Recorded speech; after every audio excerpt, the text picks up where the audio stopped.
এ জমিনে যদি রক্ত আরো দরকার হয়, সকলের আগে সাইদির রক্ত কবুল করো আল্লাহ। শাহাদাতের দরজা আমাকে দাও আল্লাহ। রব্বুল আলামিন আমাদের ছেলেগুলির হায়াত দারাজ করো আল্লাহ। ওদেরকে দিন প্রতিষ্ঠার কাছে মুজাহিদের মতো জীবন যাপন করার তৌফিক দাও আল্লাহ রব্বুল আলামিন। আয় আল্লাহ পাক, আমরা কিচ্ছু চাই না, তুমি জানো। আমরা ক্ষমতায় গিয়ে আমরা অনেক কিছু করব তা চাই না। আমরা শুধু চাই কোরআন এবং সুন্নাহর রাজ কায়েম হোক, কোরআনের আইন চালু হোক, দেশে শান্তি ফিরে আসুক, এটাই চাই। আল্লাহ সরকারকে কথা বোঝার তৌফিক দাও। আয় আল্লাহ, আওয়ামী লীগ, বিএনপি, অন্যান্য যত পার্টি আছে সমস্ত দলের জন্য আমরা দোয়া করি আল্লাহ। বাংলাদেশে যত দল আছে সকলকে ইসলামী আন্দোলন করার তৌফিক দাও আল্লাহ। সকলকে দল মত নির্বিশেষে দলাদলি ভুলে গিয়ে ঐক্যবদ্ধ হওয়ার তৌফিক দিয়ে দাও আল্লাহ। বাংলাদেশ পৃথিবীর শ্রেষ্ঠ ইসলামী দেশে পরিণত করে দাও আল্লাহ। আমি একটা মিনিট ছেড়ে দিলাম, এত বড় বিরাট মাহফিল, বিশাল মাহফিল, অবশ্যই দোয়া কবুল হয়ে যাবে। আমি একটা মিনিট ছেড়ে দিলাম, আপনারা আপনাদের কথা সরাসরি আল্লাহর কাছে বলেন। আপনারা মনের কথা বলেন আল্লাহর কাছে, যার যা বলার আছে চোখের পানি ফেলে বলেন, চোখের পানি ফেলে বলেন। আজকে কানবেন না, কবে কানবেন?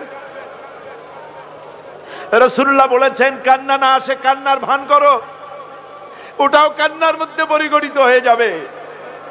ছেলে মরেছে কেঁদেছেন, মা মারা গেছে কাছে দরখাস্ত, আমাদের ছেলেগুলিকে তুমি মুমিন বানাও, চরিত্রবান বানাও, দিনদার বানাও, শিবিরের কাতারে শহীদি কাফেলায় শরীক হওয়ার তৌফিক দিয়ে দাও।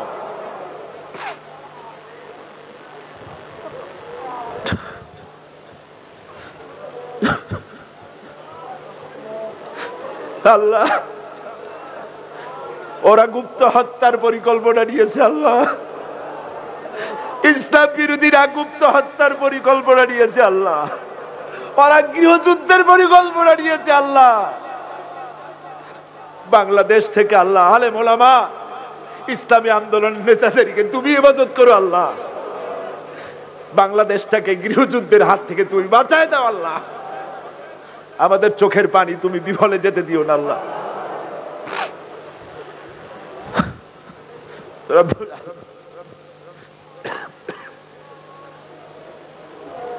আমাদের চোখের পানি কি বিফলে যাবে আল্লাহ? আল্লাহ, আমরা তো কোনো নবী পাই নাই, সাহাবীও পাই নাই। আমাদের কান্নার আওয়াজটা দয়া করে মদিনায় পৌঁছায় দাও আল্লাহ। আমাদের কান্নার আওয়াজ মদিনায় পৌঁছায় দাও আল্লাহ। আমাদের পক্ষে কথা বলার মতো হাজার কেউ নাই আল্লাহ। আল্লাহ, জাহাঙ্গীরনগর ইউনিভার্সিটিতে আমাদের ছেলেদেরকে মেরে মেরে শেষ করলো, তাদের ঢুকতে দেওয়া হয় না। নামাজি ছেলে ধরে ধরে মারতেছে, দাড়ি টুপি দেখে দেখে মারতেছে। বাংলাদেশের অবস্থাটা বসনিয়ার মতো যেন না হয় আল্লাহ, তোমার কাছে সাহায্য কামনা করতেছি, তোমার কাছে সাহায্য চাই আল্লাহ। জাহাঙ্গীরনগর বিশ্ববিদ্যালয়ের প্রতি তুমি রহমত করো, সেখানে তুমি ইসলামী আন্দোলনের জন্য পরিবেশ তৈরি করে দাও। আয় আল্লাহ, আয় আল্লাহ, তুমি তো রাগ করো না জানি, যার কাছে যত বেশি চাওয়া যায় সে তত বিরক্ত হয়, কিন্তু তুমি একমাত্র সত্তা, না চাইলে রাগ করো, তাই বেশি বেশি চাইতেছি। আয় আল্লাহ, তুমি দয়া করে আমাদের মুনাজাত কবুল করে নাও।